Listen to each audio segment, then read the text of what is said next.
Welcome to Lingerie Lowdown, the podcast. I'm Jim Williams, your host. We're going to, over the coming weeks, months, and hopefully years, educate, enlighten, and entertain you as we do a deep dive every 2 weeks into the multi-billion-dollar world of one of the fastest-growing areas of the fashion industry. We are, of course, talking lingerie. Now, through Lingerie Lowdown, the website, and our YouTube channel, you have come to see some of the wonderful men and women who review the thousands of different items from the wide, wide world of lingerie and beyond.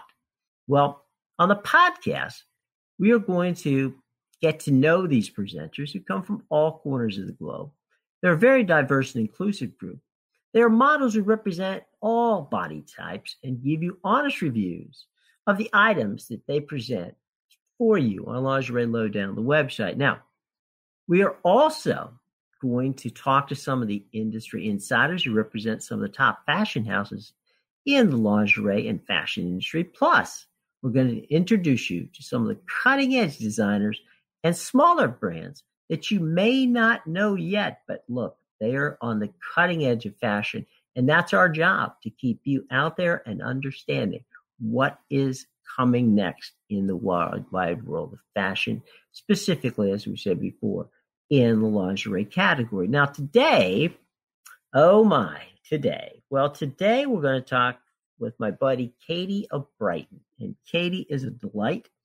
She is, my friends, one of the busiest models out there. And I got to tell you, she's a talented lady with the ability to do everything from runway modeling to lingerie modeling to life drawing. I mean, folks, she does it all. She's a TV presenter, a woman of many talents, and as I said before, a very busy one. Katie, I'm telling you, it's hard to catch up with you, my friend. You have been all over the place. Why don't you tell us a little bit about what you've been up to?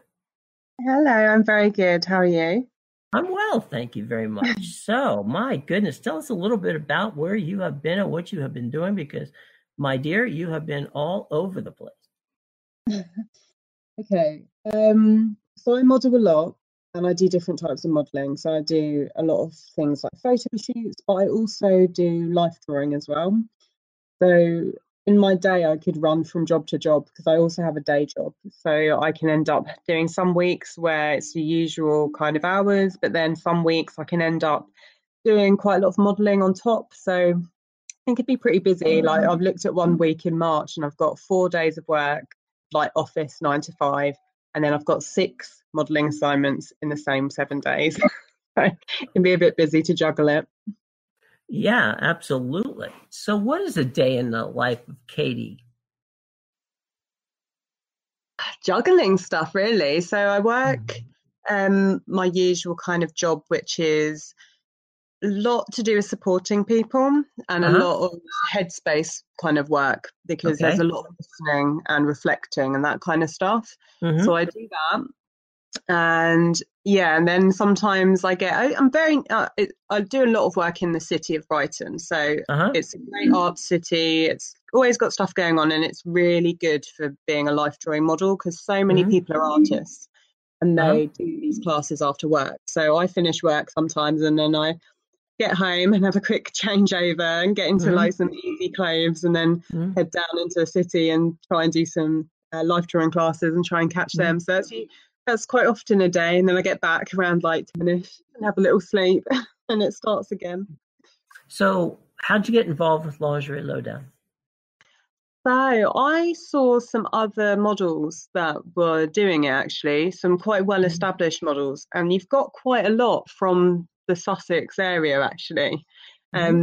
It's interesting where the concentration of models are, but there's certainly quite a few. And one of my good friends is starting to model as well for them. So perhaps there's a lot of word of mouth.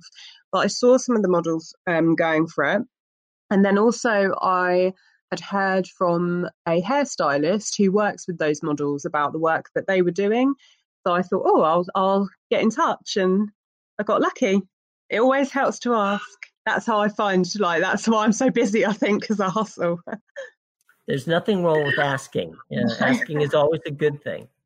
Now, I must say that one of the things that has always impressed me about you is your ability to literally bring yourself and break down that third wall, as we call it in television, you're able to, with your vibrant personality, basically connect in such a way you almost come right through the screen. Is that something that been something that's come easy to you, or is it something that you've done through your TV presenting work?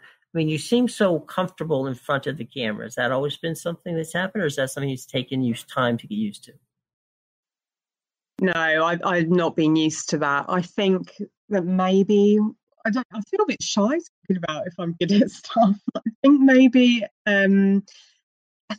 it comes from the fact that in my day job I I give a lot of confidential and impartial advice and listen to people's stuff. And if you can't be authentic in that and interested, then it's not going to work. So I suppose that it would make sense that my style would be more like conversational and bringing you in. If that makes sense. I think that's maybe it. Certainly I had to really get over nerves for presenting. Like it was actually something to break out more of my comfort zone. The reason why I started doing bits of TV was to put me in a place where I'm a bit uncomfortable, because I knew that actually in my day job I was going to have to give the odd talk, and that was something like public speaking really scared me. So I ended up doing presenting to try and make myself more used to it. And as I said, I suppose my style is to be more conversational because that's what I do usually. And I guess that's how I couldn't be fake, I suppose. I guess I just try and be me. Well, it's funny because you're very relatable. You've got that very comfortable, you make people comfortable in the way you talk and in the way you present yourself. And I think that that is not something that is an easy thing to do. So you have, if that is your goal, you have met it 100%. Oh, well, it's easy to do as well. It's really fun. You know, the lingerie low down stuff is really fun. And we're very lucky because we are encouraged to be honest. So we're not there selling a product, and if we don't believe in it, we're going to just try and have to think of something to say. Like, it's not like that. You get to have free reign with how the things fit, like whether they're good for you, what you feel like they're like in comparison to maybe stuff you've probably worn yourself. So we're in a really good place with lingerie lay down like that as well, where you can be really frank and honest because that's what they want. How about now we know that you do TV presentation and you do a lot of fun things. Tell us a little bit about that part of your job. So I've done a bit of local TV, and yeah, I haven't done so much recently actually, but I suppose over the last few months I was doing little bits of just what things were going on in my city, and I was covering them. Very different experience because there's no, I don't know, you can retake actually, it's not live, but you're dealing with people who I think actually the thing is, it's like you're dealing with people off the street sometimes, and you're leaning them in with the mic, and you don't know how long they're going to talk. Sometimes you can't, it's not like a flow of conversation where you would talk over something. You kind of have to judge your timing and things like that. So it's kind of funny. But yeah, I was doing that for a little bit, and yeah, just like local stuff, whatever came up really. But it's quite interesting, different things, whether it's shops maybe or local events. There was some stuff on like vegan food things and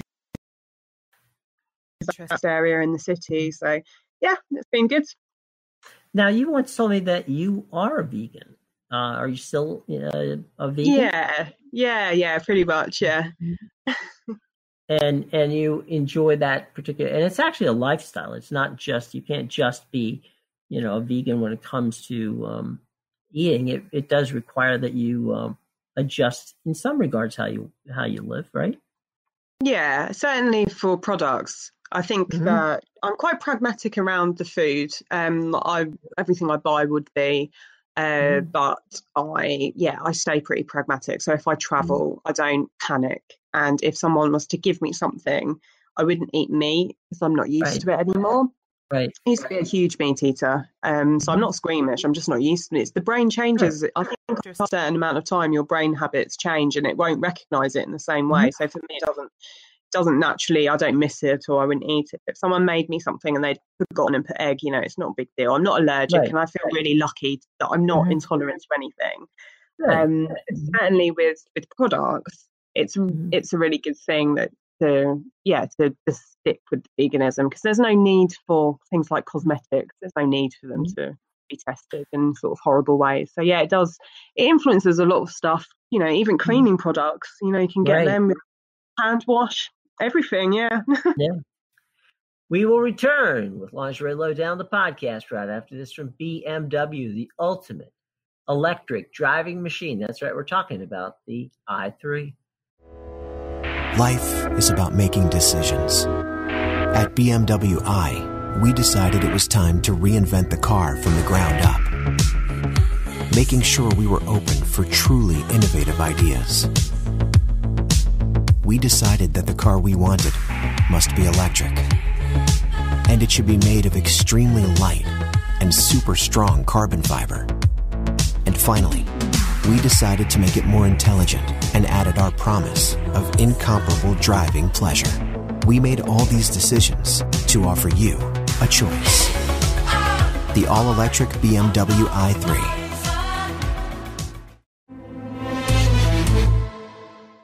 Welcome back to this edition of Lingerie Lowdown, the podcast. I know that you have an outstanding following on Instagram. I follow you on Instagram, and you are fun and funny and very entertaining on Instagram. And I'm sure you've got a few questions that people have brought forward. You want to answer a few of them? Yeah, I can. Shall I let you know what people are asking me? Yes, please. I think a few people are curious of how I started modelling. Okay. So should I answer that? Please. So people often ask, I think maybe they make assumptions based on height. So I'm 5'11", so I'm quite tall. And I think I started doing it because they're right, because people would just say, oh, you look like you could model. And then I just got lucky on a few jobs and then managed to carry it on. So that's really how I started the usual kind of modelling of like photography stuff. But the life modelling, I started that because I travelled for like 4 months and was very used to doing quite interesting things every day, because you're very lucky when you travel, and especially I was in Southeast Asia, it's very cheap. You can go see this waterfall, you can do very like easy every day. And I came back and then I was like, oh, I need to get a new job anyway. And I thought, oh, that'll be funny. So I went up and did a life class. I had no experience, didn't know what I was doing. And then, gave it a go. And then actually found that it was just a really lovely, positive type of modelling compared to photography. And really, really nice. I did it earlier today. And it's just lovely seeing, like, being part of people's learning. And obviously you're getting paid, but it's nice to be part of something. And it's a really lovely community. So that's how I sort of started doing that one. Also, it is interesting, I would think, to see how other people view you. Yeah. In both ways, flattering and not. But yeah. Well, that's true too, I suppose. There's a double-edged sword there, right? Yeah. You could be like, oh, I'm not sure my thighs were quite that big. But it is. And also people's styles. And also I've done some classes where I've been doing it for probably done live drawing about 3 years solidly. And as I said, the turnover is very quick. Once you get in, it took me a long time to get into the classes. But once I'm in, because I'm reliable, I've just kept getting the work. So that means some classes I've been doing it for about 3 years, and you'll see that person's drawing, and they're just a hobbyist and they're coming in their evenings, but you'll see them progress. Like, you can see, like, when people do a basic sketch to how they're shadowing to then it developing or likeness. It's really hard to draw somebody looking like someone. Faces are really hard, and you'll see that person will get better likeness to you, and that's really cool as well. I know myself, I've taken life drawing classes, and I've always attempted to make the model look, as thin or whatever. I'm thinking in my own head, I'm thinking, okay, I want to draw this, but at the same time, I want to do, justice to the person. I'm like, oh my God, I'm like, terrified that I'm going to not do this in a way that it's going to be, that it's not going to be flattering. But, I used a lot of erasers. What can I tell you? Anyway, let's move on to the next question. Oh, I'm just trying to think now what people have asked me. I think people are like curious about the life drawing as well. I think that they feel like it's like weird or something. Like I think it's to get their head around nudity in different contexts. So I think people have said like, oh, that's really brave, or questions around like that and getting over that fear.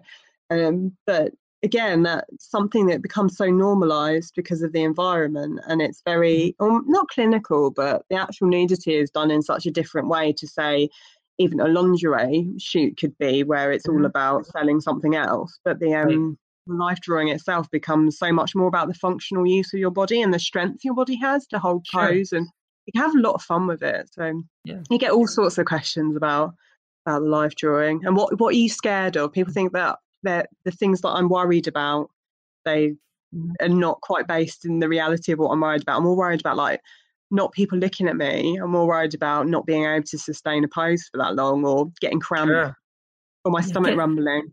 Getting a cramp. Getting a cramp. That would be I would think. It's funny. It's funny, Kitty, when you're talking about nudity. I've worked many years with Playboy and others as directing videos. And it's such a situation where people say to me, doesn't your wife know, all this, isn't it glamorous? It is the least glamorous thing I've ever done. Okay. Yeah, so is, isn't it? It's 5:00 in the morning. It is cold. It is windy. It is, it is rainy. Whatever the elements are there, it's there. I mean, it could be hot, whatever. And you're just like shooting. It's like, okay, this, that, and the other. And at a point, you actually, honest to God, I mean, I realize these are gorgeous women. You have no idea. You are just like, okay, move over here, please. All right, over there. All right, fine.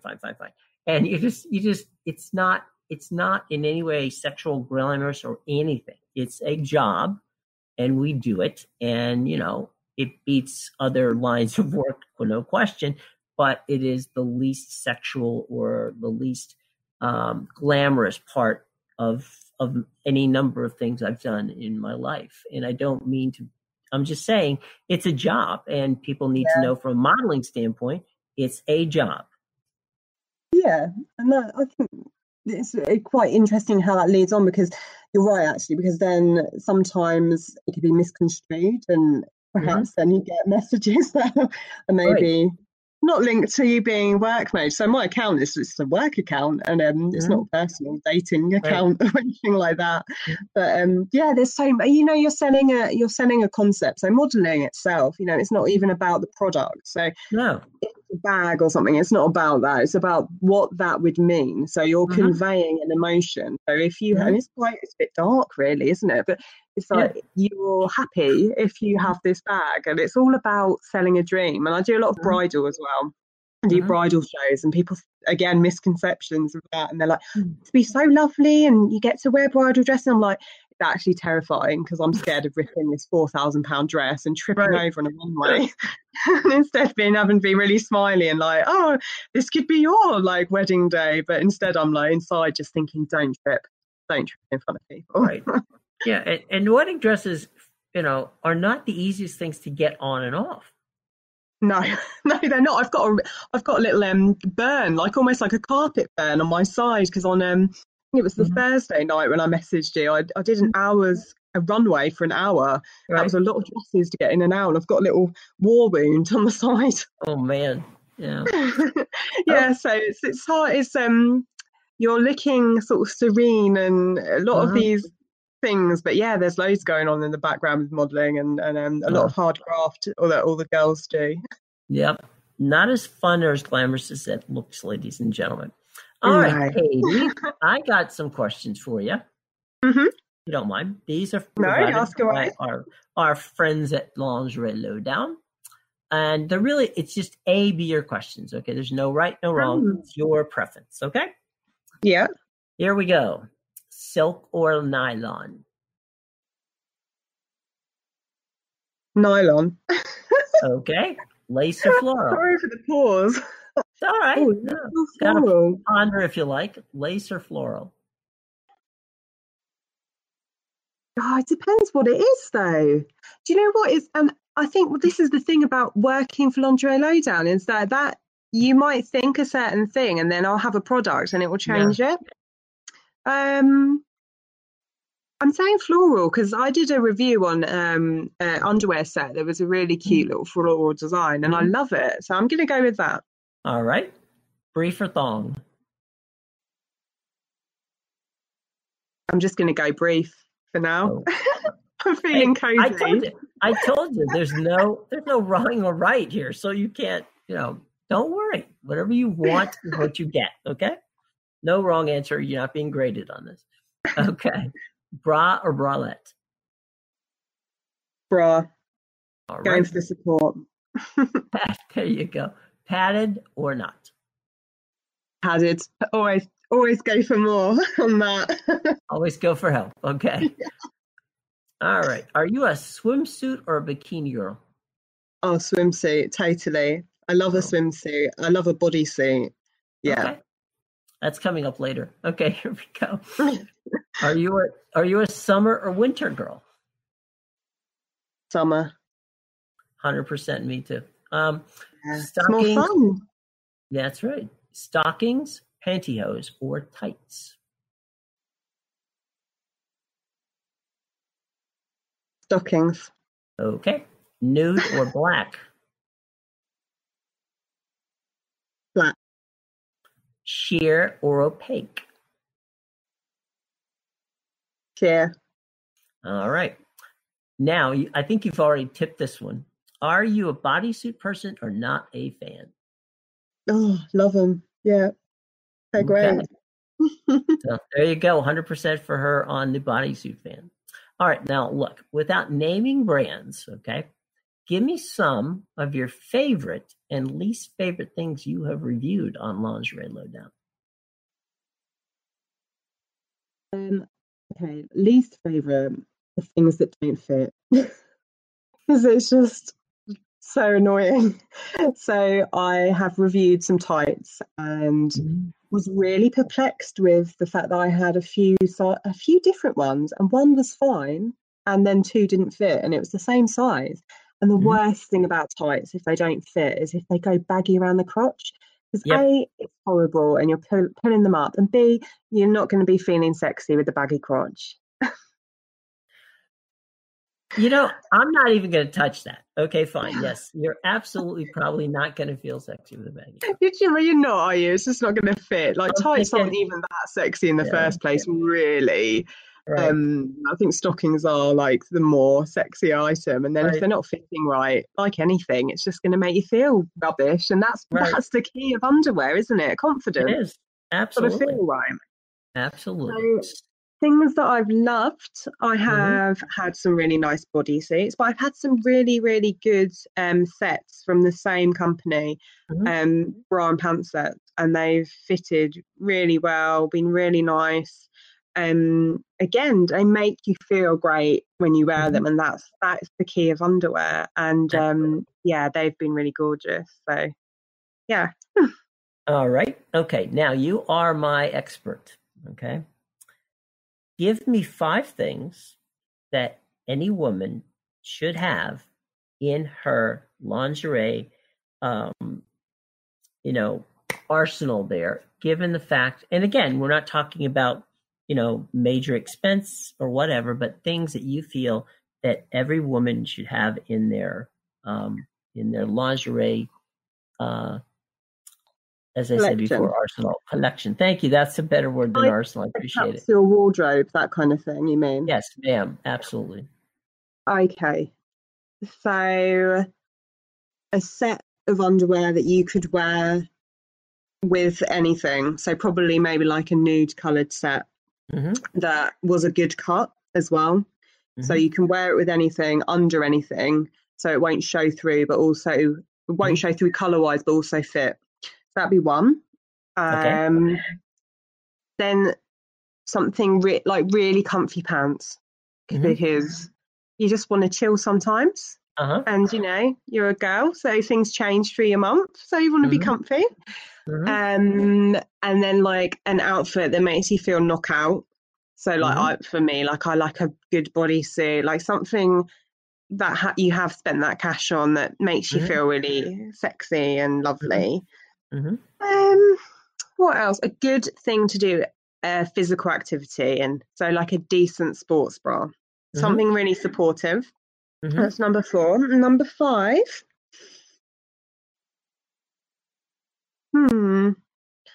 I think it's always good to have like a backup tights, backup hosiery, because mistakes and little mishaps and snags can happen. I'm very clumsy, so I used to have to carry around 2 pairs of tights, so one for me wearing and one in case I snagged them. So yeah, I think a mix there, that's quite good. Practical, cozy when you need it, but also knock some knockouts too. There you go. You know, it's funny. My top tips. Well, top tips are important. One of your fellow presenters, Mina, who's from the San Francisco area, said something, and I want to get your reaction to it and see if you have this. She said that for her, she likes to wear some of her best lingerie, knowing that no one can see it because it's kind of like a power thing for her. She says, on a day that she knows that she's going to like a big interview or she's going to a big meeting and she really wants to do well, that it actually, from a mindset, it's like it gives her like a superpower. She's got something that's so confident, that makes her so confident that she loves to just wear it. Is that something that ever is involved in your process? Yeah, absolutely agree. As I said before, I think that so much of wearing underwear in a woman, so much of her sensuality and confidence is all in the brain. So yeah, completely agree.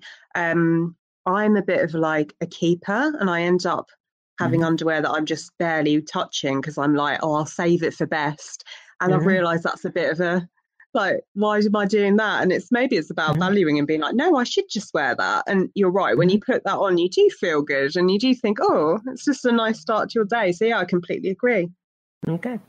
All right. Now, as I said before, you are a wonderful follow on Instagram. Please, if you like, give us your Instagram so we can follow, and any other social media that you think that people could find you at. Oh, yeah, absolutely. So I'm on Instagram and it's very easy. It's Katie Brighton Model. Okay. That's it. There you go. Doesn't get much easier than that. Katie, you've been a delight as always. Take care. Thank you so much for joining us. Thank you so much. Special thanks to Katie from Brighton for joining us today. And by all means, be sure to follow her on Instagram. She is a great follow and someone who I know you're going to be following on Lingerie Lowdown, the website as well. Okay? Well, we'll be back with more of Lingerie Lowdown, the podcast, after this from BMW, the ultimate electric driving machine. And again, we're talking about the i3. Life is about making decisions. At BMW i, we decided it was time to reinvent the car from the ground up, making sure we were open for truly innovative ideas. We decided that the car we wanted must be electric, and it should be made of extremely light and super strong carbon fiber. And finally, we decided to make it more intelligent and added our promise of incomparable driving pleasure. We made all these decisions to offer you a choice. The all-electric BMW i3.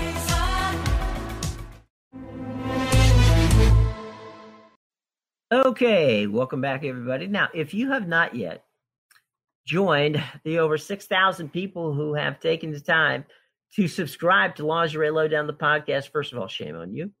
Second of all, we certainly do make it easy. It is free to begin with. You can find us at iTunes. That's right. We're part of the Apple Podcast family over at Google Play Store. We're part of the Google Podcast family. You can find us on Spreaker, Stitcher, Spotify, as well as TuneIn, iHeartRadio, and, of course, YouTube, to name a few. Now, if for some reason you can't find us, well, here's what you do. Pull out the old Google machine and type in Lingerie Lowdown, the podcast, okay? You'll find us. Hit the favorite button or the subscribe button. And every 2 weeks, you're going to get a brand new edition of the podcast sent directly to your phone, your tablet, or hopefully to both. Okay. Now, if that's not easy enough, if you have an assisted device like Alexa or Google or, of course, Siri on your Apple devices, all you have to do is say, hey, Siri or Alexa, find me the latest edition of Lingerie Lowdown, the podcast, and they will play it directly for you, okay? So, folks, as I said, I don't know how much easier we can make it, but you can do us a favor, and we greatly appreciate it. All you have to do is go out and subscribe today, all right? Thanks so much. Speaking of thanks, special thanks to our guests this time around, and, of course, that's Katie from Brighton, a very versatile, very entertaining model. By all means, check her out on Instagram and be sure to see all of her wonderful reviews along with our other presenters on Lingerie Lowdown, the website. Now, speaking of Lingerie Lowdown, the website, we have a deal for you. That's right. It's a good one. If you're not yet a member of our website, we'd love to welcome you to our team of online offerings. And you can get a 6 or 12-month subscription. And all you have to do to get 10% off that subscription is enter the code KatiePod. That's KATIEPOD. That's KatiePod when prompted, and you'll receive 10% off the price of joining for 6 or 12 months. Is that a deal? It is a deal, my friends. Let me go through it one more time for you.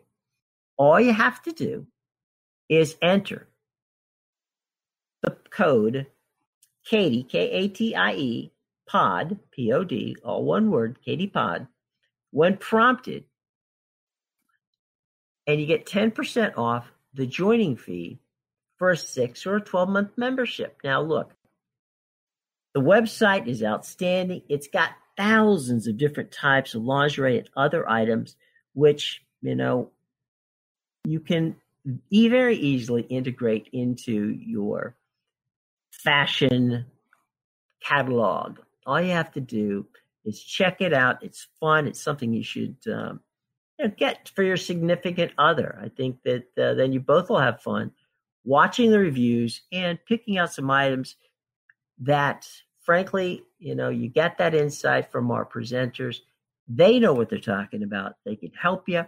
And as I said before, it's fun to do as a husband and wife, as a girlfriend, boyfriend, whatever.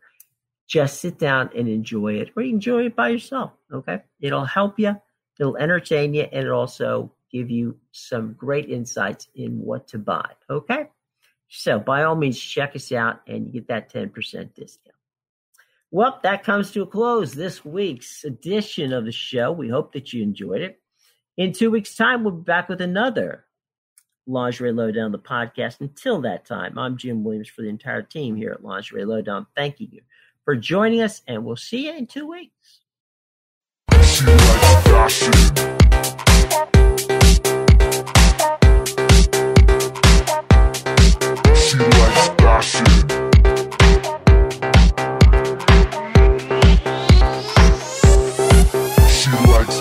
Boys, parties, style, fame.